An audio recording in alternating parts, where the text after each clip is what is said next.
Good afternoon everyone.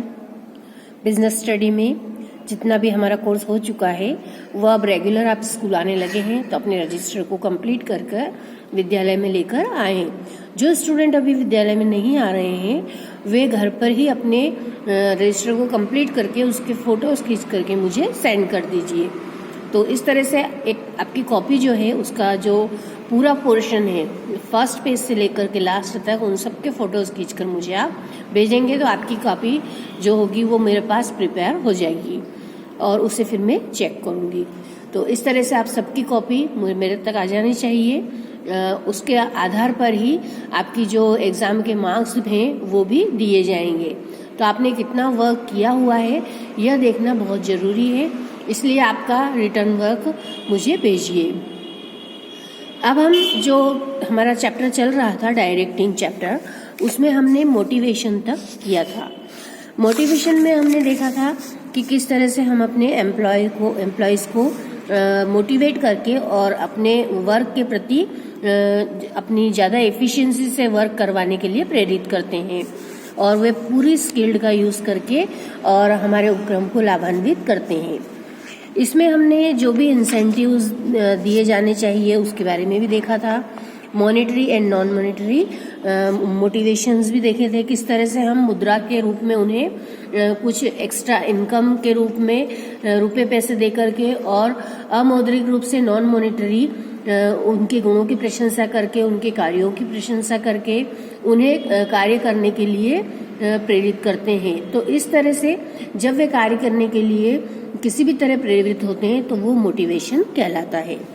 यहाँ पर जो डिफरेंस दिया हुआ है monetary and non monetary motivation, इन दोनों का जो डिफरेंस है उसके 5 पॉइंट आप लोगों को पूरे अच्छे से करना है, क्योंकि ये बहुत इम्पोर्टेंट डिफरेंस है। इसमें आप मॉनेटरी और नॉन मॉनेटरी दोनों को सीख पाते हैं। इसकी थ्योरी भी आपको जो भी बताई गई है वो बहुत अच्छे से कंप्लीट करना है।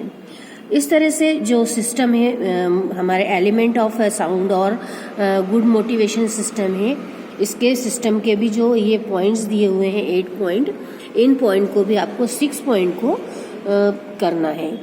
तो इस तरह से आपके जो क्वेश्चंस प्रिपेयर होंगे ये आपको नोट्स के माध्यम से अपने रजिस्टर में लिखना भी है और लर्न भी करना है। अब हम इसका नेक्स्ट पार्ट देखेंगे लीडरशिप, जो कि एक एलिमेंट के रूप में ही हमारे यहाँ पर दिखाई देगा। जो हमारा एलिमेंट है ये मोटिवेशन जिस तरह से एलिमेंट था, जिस तरह हमने इसके पहले सुपरविजन देखा, वैसे ही है लीडरशिप। ये डायरेक्टिंग के एलिमेंट 4 जो है उसमें 3rd नंबर पे है। तो ये लीडरशिप मतलब नेतृत्व, इसे हम देखते हैं अब। Meaning of leadership: Leadership is the quality of behavior by which an individual guides and directs the activities of his subordinates. It is the ability of pursuit other to act enthusiastically. Leadership is the process of stimulating members of the group towards attaining the predetermined objectives of the business. Leadership is one of the essential quality of an effective manager. Leadership is concerned with influencing the subordinates to contribute towards organization goals. इस तरह से जो अब definition आएगी इसकी, definition of leadership, इसको देखने के पहले हम इसके मीनिंग को अच्छे से समझते हैं। लीडरशिप का अर्थ ये होगा कि जब हम बहुत अच्छे से हम हमारे कार्य को किसी से करवाना चाहते हैं तो हमारे गुणों को भी उसमें हमारे गुणों की भी उसमें एक ये अहम रोल होगा कि हम किस तरीके से दूसरों से कार्य करवा लें। तो यह लीडरशिप जो का गुण होता है वह इसलिए आवश्यक है उपक्रम में, क्योंकि उस जो जितने भी कर्मचारी या अधीनस्थ सबॉर्डिनेट्स हैं वे अपने लीडर को देखकर ही उनका अनुसरण करते हैं। तो उनके लिए जो कार्य करने के लिए जो उनके एक गाइडलाइन के रूप में जो उन्हें मार्गदर्शन देते हैं या जो उन पे कंट्रोल बनाए रखते हैं, जिनके नेतृत्व में वह कार्य करते हैं, वह सब एक अच्छे लीडर के गुणों के रूप में होना चाहिए। तो लीडरशिप मतलब होगा नेतृत्व। नेतृत्व एक व्यक्ति का वह गुण होता है जिसके द्वारा कोई भी व्यक्ति अपने जो जितने भी सबऑर्डिनेट्स की क्रियाएं होती है, जितनी भी एक्टिविटीज़ होती है, उनको गाइड करते हैं। और वह उसी व्यक्ति में होता है नेतृत्व का गुण जो एक ग्रुप में, जितने भी उसमें ग्रुप में लोग हैं, उन सभी का सहयोगपूर्ण वातावरण बना करके उनसे कार्य करवाएं, उनको कार्य करने के लिए उत्साहित करें। तो इस तरह से जो पूर्ण उत्साह और विश्वास के साथ जब अपनी पूरी क्षमता का प्रयोग करते हुए सबऑर्डिनेट्स वर्क करते हैं तो उपक्रम के उद्देश्यों को आसानी से प्राप्त किया जा सकता है। जो नेतृत्व होता है उसमें बिजनेस के जितने भी प्री डिटरमाइंड गोल्स होते हैं उनको प्राप्त करने के लिए सदस्यों को उत्साहित करने की एक मैनेजमेंट की प्रोसेस के रूप में लीडरशिप को देखा जाता है। तो इस तरह से नेतृत्व का आशय यह होगा कि नेतृत्व में एक जो लीडर होता है वह अपने सबऑर्डिनेट्स को कार्य करने के लिए प्रेरित करता है, उत्साहपूर्ण वे वातावरण में कार्य कर सकें, ऐसे इन्वायरमेंट को वे डेवलप करता है। अब हम देखते हैं definition of leadership. According to Chester Bernard, leadership is the quality of behavior of individual whereby they guide people or their activities in organizing efforts. Chester Barnard ने अपने डेफिनेशन में यह कहा है कि नेतृत्व से यह आशय होगा कि व्यक्ति के वह उस व्यावहारिक गुण को डेवलप करे जिसके द्वारा वे अन्य लोगों से संगठित प्रयास से संबंधित कार्य करने में मार्गदर्शन या गाइडेंस देते हैं। सेकंड डेफिनेशन है एलन की, a leader is one who guides the directs other people. A leader gives the efforts of his followers a direction and purpose bye influencing their behaviour. थियो हेमन के ओपिनियन के according, leadership is the process by which an executive immediately directs, guides and influences the work of other in choosing the attaining specified goals. So Ellen and Theo Hammond के according भी leadership वह गुण होता है जो प्रभावित करता है अपने सबऑर्डिनेट्स को कि उन्हें देख करके और वे अपनी प्रक्रिया को पूर्ण करने में सक्षम रहे, वे अपने कौशल का पूर्ण उपयोग कर सकें। नेक्स्ट डेफिनेशन है जेम्स गिबन की।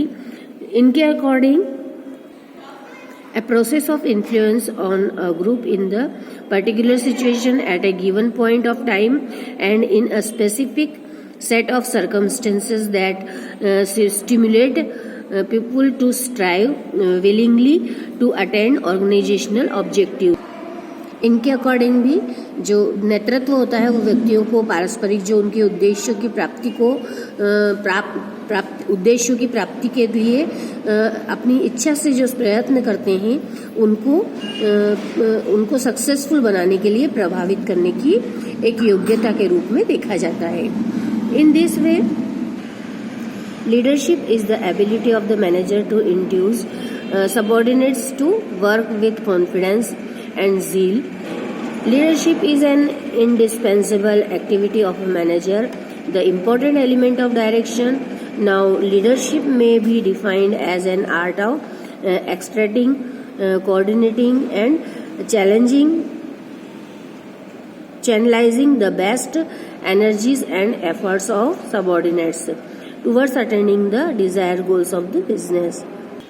इस प्रकार हम डेफिनेशन के रूप में लीडरशिप के बारे में यह भी कह सकते हैं कि यह एक योग्यता है जो कि अपने सबऑर्डिनेट्स को पूर्ण एनर्जी बनाए रखने के लिए और कॉन्फिडेंस के साथ कार्य करने के लिए प्रेरित करती रहती है।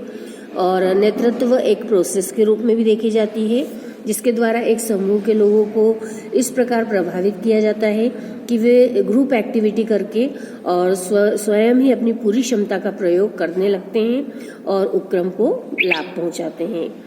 तो इस तरह से ये जो डेफिनेशंस दी है इसमें आप को जो राइटर की डेफिनेशंस है उनमें कोई भी एक डेफिनेशन करेंगे और जो नीचे डेफिनेशन दी हुई है इन दिस वे इस डेफिनेशन को भी आप कर सकते हैं। ये डेफिनेशन जो दी हुई है इसमें इसे आप मीनिंग के रूप में भी लिख सकते हैं। नेक्स्ट पॉइंट है कैरेक्टरिस्टिक्स और nature of leadership. Leadership is an exercise of interpersonal relationship. It creates substance and develops relationship between the manager and the subordinates. It leads the group effort towards attaining the objectives of the business. It has got the following important features. तो इस प्रकार से जो हम इसके characteristics देखेंगे उसमें point wise यह बताया गया है कि लीडरशिप एक पर्सनल क्वालिटी या व्यक्तिगत गुण होता है प्रबंधक का. It is the personal ability fact the competence of the leader which leads, directs, coordinates and channelize the group efforts toward desired goal of the business. To some extent it is an inherent capability, but it can be developed also. Different manager will lead the subordinates differently in the same situation. नेतृत्व व्यक्तिगत गुण होता है. वह अपनी जो नेतृत्व करता है या लीडर है वह अपनी व्यवहार कुशलता से बिजनेस के जो प्री डिटरमाइंड गोल्स हैं, जो पूर्व निर्धारित लक्ष्य उनको प्राप्त करने का प्रयास करता है. जो मैनेजर होता है वह अपने सबॉर्डिनेट्स को इस प्रकार गाइडेंस देता है कि कर्मचारी सहज ही रूप से उसके लीडरशिप को स्वीकार कर ले और उसके अकॉर्डिंग ही वे कार्य करने लगे. तो नेतृत्वकर्ता जो होता है वह सभी गुणों से परिपूर्ण होना चाहिए. मतलब उसमें लीडरशिप का गुण आवश्यक रूप से होना चाहिए, जिससे कि उसके सबॉर्डिनेट्स उसे देखकर प्रेरित हों कि इनके द्वारा बताए गए कार्यों के प्रोसेस के अकॉर्डिंग या मेथड के अकॉर्डिंग हमें कार्य करना है. Second point is leadership is the continue process of influencing behaviour. Business has to work in the challenging situation, so it becomes necessary that there should be continued efforts of the manager to lead subordinates in all situations. In the routine business activities, effective and continued motivation, direction, coordination and leadership is required. Leadership जो होता है वो continue process है, एक लगातार चलने वाली प्रक्रिया होती है.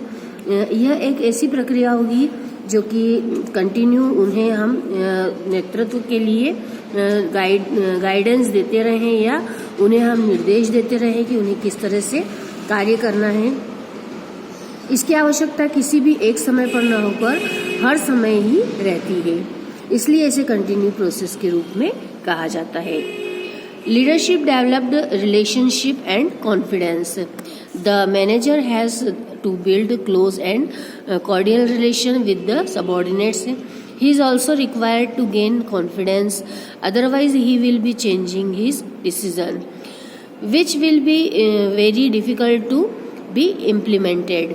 लीडरशिप का जो गुण होता है वह आपस में रिलेशंस को मेंटेन करना और कॉन्फिडेंस में रख करके और उनको उनसे वर्क करवाना, उनके सबॉर्डिनेट से पूरे तरह से उनसे जुड़कर कॉर्डियल रिलेशन रख करके और उनसे इस तरह से संबंध बना करके कार्य करना कि वे उन्हें अपनत्व की भावना के साथ कार्य करने के लिए प्रेरित कर सके. तो यदि वे इस चैलेंजिंग जो डिसीजन होता है, जो हम ऐसे निर्णय हैं जो कि उनसे मिल करके लें और जो संस्था के हित में हो, उसके लिए हम हमारे सबॉर्डिनेट्स को उसी डिसीजन को पूर्ण करने के लिए या उसी का पालन करने के लिए भी प्रेरित करते रहे, जो हम संस्था के उद्देश्यों की प्राप्ति करने के लिए जो नियम या जो हमने डिसीजन लिए हैं. तो डिसीजन का इसमें काफी महत्व होता है कि जो लीडर डिसीजन लेकर के कार्य करता है तो उस डिसीजन को सभी मान ले, इस तरह से उसे उन्हें प्रेरित करते रहना चाहिए. नेक्स्ट पॉइंट है Leadership is related to particular situation. Leadership qualities refers to particular situation. These qualities are tested in extraordinary situation. Manager as a competent leader should be able to lead the activities of his subordinates in all the situation. Manager as an effective leader must prove to be friend, philosopher and guide of his subordinates. Leader जो होता है वह अपने किसी भी particular situation में अपने relation को किस तरह से किसी भी सिचुएशन में किस तरह से वो व्यक्तियों से कार्य करवा लेता है, जो सामूहिक उद्देश्य होते हैं उनकी किस तरह से वो प्राप्ति करवा पाता है, यह एक बहुत ही प्रभावपूर्ण तरीके से कार्य करवाने की प्रक्रिया होती है। तो जो पर्टिकुलर सिचुएशन होती है जिसमें उन्हें बहुत सजगता पूर्ण कार्य करना होता है, तो उस सिचुएशन में भी उन्हें ऐसी प्रक्रिया को अपनाना जो कि सभी उसके करने के योग्य हों, सभी उस प्रक्रिया को करने के लिए तैयार हो जाए और अपनी पूरी एबिलिटी भी उसमें लगा पाए। तो इस तरह से एक मैनेजर के भी यह गुण होते हैं कि वे इस तरह से अपने लीडरशिप करें या अपने सबऑर्डिनेट्स को कार्य के लिए प्रेरित करें कि किसी भी ऐसी सिचुएशन हो जिस सिचुएशन में प्रभावपूर्ण तरीके से कार्य करने पर उसके बहुत ही अच्छे परिणाम प्राप्त होने चाहिए। तो ऐसी स्थिति के लिए भी उन्हें हमेशा तैयार रहना चाहिए। जो लीडर होता है वो एक फिलोसोफर भी होता है, गाइड भी होता है और फ्रेंड के रूप में भी उनके साथ में कार्य करता है। Leadership involves interaction. It involves interaction between two or more persons. It is a reciprocal relationship. The leader influences his followers and they influence the leader. जो रिलेशनशिप इंटरेक्शन के द्वारा उनमें स्थापित होती है, मतलब जिस तरह से वे आपस में बातचीत करते हैं, कम्युनिकेशन करते हैं, उससे भी उनके रिलेशन काफ़ी अच्छे रह सकते हैं। तो उन्हें अपने जो ऑर्डर है या जो भी निर्देश देते हैं उन्हें इस तरह से इंटरेक्ट करना चाहिए, इस तरह से बताना चाहिए कि वे उन्हें उनके ऊपर दिए जाने वाले आदेश न लग करके वो सहयोगपूर्ण वातावरण में कार्य कर रहे हैं ऐसी उन्हें फीलिंग हो। तो इस तरह से उनके जो रिलेशनशिप होती है उसमें कभी भी उनमें दरार नहीं आती है या उन्हें कभी भी ऐसा फील नहीं होता है कि उन्हें निर्देश दे करके और कार्य करवाया जा रहा है। तो लीडरशिप जो होती है वह एक ऐसा गुण होगा जो कि अपने सबऑर्डिनेट से फ्रेंडली वर्क करवाने के लिए बहुत जरूरी होगा। प्रभावपूर्ण तरीके से ही उनसे इंटरेक्शन करना और उसी के द्वारा उनसे कार्य करवाना, ये एक अच्छे लीडर का गुण होता है। Leadership is the existence of followers. It implies the existence of the followers. A leader derives the authority from the people who expect him as their leader. No one can be leader without having followers. जब उनके followers या नेतृत्वकर्ता के जो subordinates हैं वो उनको follow करने वाले होने चाहिए। मतलब जो उनके सबऑर्डिनेट्स से उनके अकॉर्डिंग ही यदि कार्य करेंगे तो संस्था के हित में कार्य होगा, यह माना जाता है। तो जितने ज्यादा लोग उनके ही बताए हुए कार्यों पर या उनकी ही बताई हुई प्रोसेस पर कार्य करते हैं तो वे सब उनके फॉलोवर्स कहलाते हैं। लीडरशिप का यह गुण होता है कि एक लीडर के कितने फॉलोअर हैं। फॉलोअर है मतलब कितने लोग उनकी बात को मानते हैं, एक्सपेक्ट करते हैं और उनकी ही बातों के अकॉर्डिंग वे, उनकी बताई हुई प्रोसेस के अकॉर्डिंग ही वे अपनी कार्य प्रणाली को निर्धारित करते हैं। तो यह एक कंटिन्यू प्रोसेस होने के कारण जितने भी उनके सबऑर्डिनेट्स हैं वे लगातार उनसे संपर्क में रहें ताकि उनके जितने भी सामूहिक उद्देश्य हैं उनको आसानी से प्राप्त करने में, लीडरशिप की प्रोसेस पूर्ण करने में किसी भी तरह से लीडर को किसी भी तरह की कोई परेशानी न हो। नेतृत्व जो होता है वो एक मानवीय क्रिया है क्योंकि यह मानव के द्वारा ही करवाई जाती है। यह उसकी पर्सनल एक योग्यता के अकॉर्डिंग जब होती है तो पर्सनली वह व्यक्ति का नेचर कैसा है, उसका बिहेवियर दूसरे लोगों के प्रति कैसा है, इस बात का भी उन सबऑर्डिनेट्स पर काफी असर होता है। तो इसी के लिए जो नेता होते हैं वह जन्म लेते हैं और उनके अकॉर्डिंग वे जब उनकी अपनी योग्यता को या जो उन्होंने एक्वायर की हुई होती है एबिलिटी, उसको जब वे अपनी उपक्रम में या प्रोसेस में लगाते हैं तो उसका लाभ जो पूंजीपति होता है या बिजनेसमैन होता है उसको होता है। तो नेता जो होगा या नेतृत्व करने वाला होगा वो कर्मचारियों, अधीनस्थों और ऑर्गेनाइजेशन के बीच की एक कड़ी के रूप में होता है। संगठन द्वारा या जो ऑर्गेनाइजेशन अपने गोल्स डिसाइड करते हैं उनको फुलफिल करना या उनको प्राप्त करने का कार्य नेता के द्वारा ही या लीडर के द्वारा ही किया जाता है। तो पूरी तरह से अच्छे से इंटरेक्शन करके और अपने सबऑर्डिनेट्स को वो सभी अपनी योजनाओं के बारे में अवगत करा दें। तो इसके लिए लीडरशिप को भी काफ़ी अलर्ट और उत्साहपूर्ण वातावरण में कार्य करने के लिए उन्हें अपने सबऑर्डिनेट्स को प्रेरित भी करते रहना चाहिए। तो ये हमारी कैरेक्टरिस्टिक्स थी, जो लीडरशिप की कैरेक्टरिस्टिक्स की पॉइंट है। इसमें 6 पॉइंट है, इन 6 पॉइंट को पूरे को आपको करना है। नेक्स्ट जो हमारा हेडिंग है वो है qualities of a good leader. Quality मतलब एक ऐसे गुण होने चाहिए अच्छे लीडर में जिसको कि अपना करके उनके सबऑर्डिनेट्स उनको फॉलो करें और उस प्रोसेस को पूर्ण करवा करके और संस्था को लाभान्वित करें। तो इसे हम पॉइंट वाइज देखते हैं। फर्स्ट पॉइंट है इंटेलिजेंट। इंटेलिजेंट होना मतलब बहुत ही ज़्यादा तर्क शक्ति रखने वाला व्यक्ति होना या फिर समझदार व्यक्ति होना जो कि विवेकशील हो, जो अपने विवेक का सही यूज अपनी प्रोसेस में या अपने पद पर रह करके अपने सबऑर्डिनेट से कार्य के द्वारा दिखा सके। अ leader should be intelligent enough of examine problems in the right perspective. He should have the ability to assess the pros and cons of his action in a particular situation. वे अपनी किसी भी ऐसी सिचुएशन जब उन्हें अपने कार्य को दिखाना हो या शो करना हो, कुछ विपरीत परिस्थिति हो, तो उसके अकॉर्डिंग भी अपने आप को ढाल सके। तो लीडरशिप जो होती है वो एक ऐसी प्रोसेस होती है जिसमें कि पूरा जो उपक्रम का प्रोग्रेस होती है या पूरा कार्य होता है वह उनके लीडरशिप के निर्देशों या आदेशों के अकॉर्डिंग ही चलता है। इसीलिए लीडर को इतना इंटेलिजेंट होना चाहिए कि वे किसी भी परिस्थिति में अपने कार्यों को पूर्ण करवा सके और आने वाले समय के लिए भी क्या हो सकती है कुछ अलग सिचुएशन, उसके लिए भी वे तैयार रहे।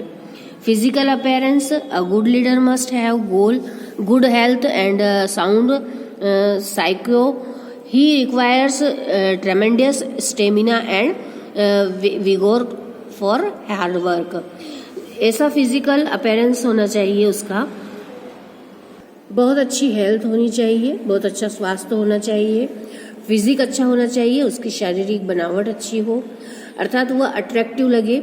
किसी भी अगर ऐसे स्टेमिना की आवश्यकता हो उसे, जब उसे वर्क हार्ड करना हो, तब वह किसी भी तरह से अपने बॉडी को लूज नहीं दिखा पाए या एकदम हमेशा स्मार्टली अपने वर्क को पूर्ण करवाता रहे। तो हार्ड वर्क के लिए भी उसे अपने स्टेमिना को बनाए रखने के लिए अपने हेल्थ को विशेष रूप से सुधार करके ही रखना चाहिए। उसमें जो फिजिकल अपीयरेंस होनी चाहिए उसमें उसकी शारीरिक क्षमता, जो कैपेसिटी होती है वर्क करने की, मानसिक रूप से भी उससे स्वस्थ होना चाहिए।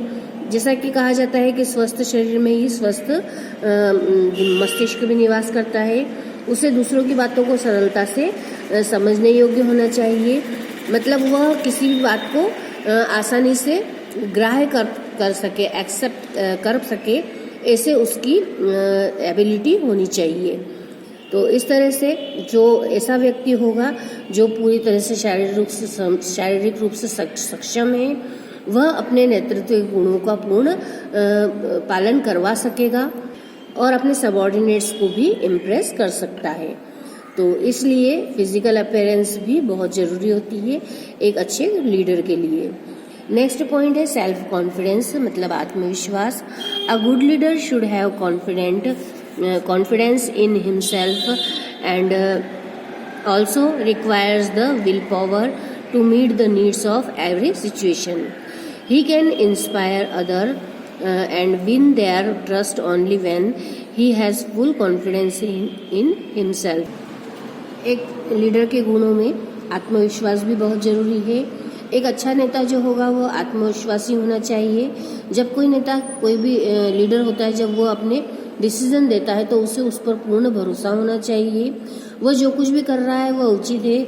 इसी कॉन्फिडेंस के साथ में वह दूसरों से कार्य के लिए प्रेरित कर सकता है, दूसरों से कार्य करवा सकता है। Vision and foresights. The leader is required to possess higher degree of imagination. He must foresee what is likely to happen. He should be able to visualize the future events and prepare himself accordingly to face them. किसी भी तरह की जो स्थिति होती है उसको निपटने के लिए उसे पूर्णतः तैयार रहना चाहिए. मैच्योरिटी मतलब परिपक्वता. Emotional stability and cool temperament are other quality of a leader. He should not be disturbed with unusual events. He should also have patience and tolerance. Social adjustment is an other quality. उसे maturity यानी पूर्ण परिपक्वता के साथ में कार्य करना चाहिए. इमोशनल न होकर के बिल्कुल कूल टेम्परामेंट में रह करके अपने कार्य को वो पूर्ण करे. किसी भी सिचुएशन में डिस्टर्ब न हो. कैसे भी अनयूजुअल इवेंट्स होते हैं तो उसमें भी वे अपने पेशेंस को सही रखे और सभी स्थिति को टॉलरेट करता रहे. सोशल एडजस्टमेंट एक अलग उनकी क्वालिटी होती है जो कि उसे अपने उपक्रम में भी लगानी होती है, क्योंकि वह समाज में रह करके जिस तरह से सबसे मिलजुल कर कार्य करता है वैसे ही कार्य उसे अपने उपक्रम में या अपने बिजनेस में भी करना चाहिए. Dynamic and dominating personality. The manager as a leader should be capable of taking right decision at the appropriate time in the ordinary or even extraordinary situation. He should influence his subordinates with his view and dominate in the individual and group decision. किसी भी extraordinary situation में उन्हें सही decision लेना और जो उनके according जो एक्स्ट्राऑर्डिनरी वर्क कर रहे हैं तो उन्हें जितने भी सबऑर्डिनेट्स हैं उनको वे मोटिवेट भी करते रहें और उन्हें किसी भी तरह से इस तरह से कार्य करने के लिए कहें कि वे भी उस सिचुएशन में कार्य करने के लिए प्रिपेयर रहें. जैसी सिचुएशन सामने आती है उसको फेस करने का भी वे साहस रख पाएं. तो इस तरह से यदि लीडर खुद ही साहसी होगा या अच्छे पूरा डोमिनेटिंग नेचर का होगा तो उसके सबऑर्डिनेट्स भी उसको देख करके वैसे ही उससे प्रेरित होकर के कार्य करने के लिए तैयार रहेंगे. नेक्स्ट पॉइंट है पॉजिटिव एटीट्यूड, मतलब सकारात्मक उसका एटीट्यूड होना चाहिए. अ leader should have positive attitude towards problems. His action must be initiated in the interest of the institution. The negative attitude spoils the future prospects of the business, whereas positive attitude builds the sound structure of the enterprise. तो positive attitude के रहते हुए उसे अपने business में work करना चाहिए. तो जिससे क्या होगा कि अगर भविष्य में किसी भी तरह की कोई समस्या आती है तो वो उसे पॉजिटिवली हैंडल कर सकता है. Next point, human touch. The manager as a leader must accord human's treatment to his subordinates. He must honor emotional and psychological needs of workers. He should not be an exploiter in his dealing. The quality of human touch will bring subordinates closer to employees who will offer their best service to the enterprise. जो मानवीय गुण होना चाहिए या मानवीय पक्ष होता है तो नेतृत्व में भी हमेशा मानवीय दृष्टिकोण को ही अपनाना चाहिए. यह तो स्पष्ट ही है कि नेतृत्व एक मानवीय क्रिया है. प्रबंध को सदैव जो भावनात्मक या फिर मनोवैज्ञानिक आवश्यकताओं का सम्मान भी करना चाहिए. मानवता का जो गुण विकसित होने से प्रबंध और श्रम में मधुर संबंध स्थापित होते हैं उसका लाभ उपक्रम को जरूर होता है और उससे उपक्रम के उद्देश्यों की भी प्राप्त करने में आसानी होती है. Next point, initiative. A leader should take initiative on his own and should not wait for the opportunities to come. उसे प्रत्येक कार्य के लिए पहल करना चाहिए. कभी भी वो अवसरों को लाभ उठा लें ऐसी सिचुएशंस में कार्य करने के लिए उसे कभी भी आदी नहीं होना चाहिए.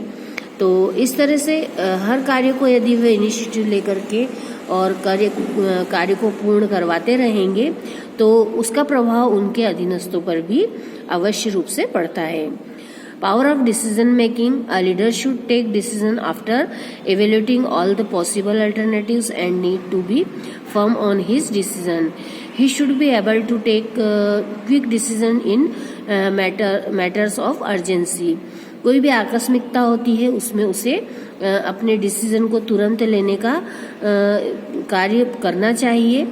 अगर उनके पॉसिबिलिटी जितनी भी है, जितने भी उनके पास अल्टरनेटिव्स हैं, उनमें किसी एक को चूज करके और क्विक डिसीजन लेकर के कार्य करना हो तो यह कार्य उसे अपनी बुद्धिमत्तापूर्ण जो इंटेलिजेंट तरीके से करना चाहिए। तो उसका लाभ जो होगा वो जब उपक्रम को होगा तो उसका एक अलग ही प्रभाव होगा। तो इस प्रकार से जितने भी ये quality of a good leader हैं उसमें एक अच्छे नेता में जो गुण होने चाहिए वह शारीरिक योग्यताएं भी हो अच्छी हो, उसकी विशेषताएं होनी चाहिए, उसमें फिजिकल फिटनेस होनी चाहिए, स्वस्थ होना चाहिए, अभिप्रेरण के लिए उसे योग्य होना चाहिए, वे प्रेरित करते रहें, डिसीजन की पावर भी होनी चाहिए, इनिशिएटिव होनी चाहिए, जो सत्यनिष्ठता भी होनी चाहिए, इंटीग्रिटी होनी चाहिए, पूरी सत्यता के साथ वे अपने कार्यों को पूर्ण करें, जिससे कि अगर सच्चाई का वे साथ में रखेंगे, सच्चाई के साथ ही कार्य करेंगे तो कहीं भी वे दिग्भ्रमित नहीं होंगे। तो सत्यनिष्ठा के साथ में यदि उन्हें कार्य किया है तो उनके सबऑर्डिनेट्स भी हमेशा सत्य के साथ में रह के ही कार्य करते हैं। सेल्फ कॉन्फिडेंस के साथ कार्य करना चाहिए, पॉजिटिव एटीट्यूड रख करके कम्युनिकेशन को अच्छे बनाए रख करके कार्य करना चाहिए, इंटीग्रेटेड करते रहना चाहिए, अलर्टनेस रखनी चाहिए, सजगता के साथ कार्य करें और मानवीय पक्ष को विशेष रूप से ध्यान रखें। तो ये जितने भी गुण हैं इन सब गुणों को यदि एक अच्छा लीडर पूर्ण करता है तो वह एक इफेक्टिव लीडर कहलाएगा। तो उसे ये नेतृत्व की जो प्रक्रिया है जो कि प्रबंधक के द्वारा करवाई जाती है तो उसमें वह सक्सेसफुल होगा और मैनेजमेंट की प्रोसेस भी इस प्रकार सक्सेसफुल मानी जाएगी। तो इसमें जितने भी हमने पॉइंट किए हैं quality of a good leader, ये काफ़ी इम्पोर्टेंट है। इसमें जो आपने पॉइंट पढ़े जितने भी देखे हैं इसके 8 पॉइंट को आपको अच्छे से करना है। इसको आप लर्न भी करें और इसे अपने रजिस्टर में भी नोट डाउन करें। फोटोज़ भेजनी है ये आप जानते ही हैं, लर्निंग करते हैं तो उसकी भी फ़ोटो मुझे सेंड कीजिए।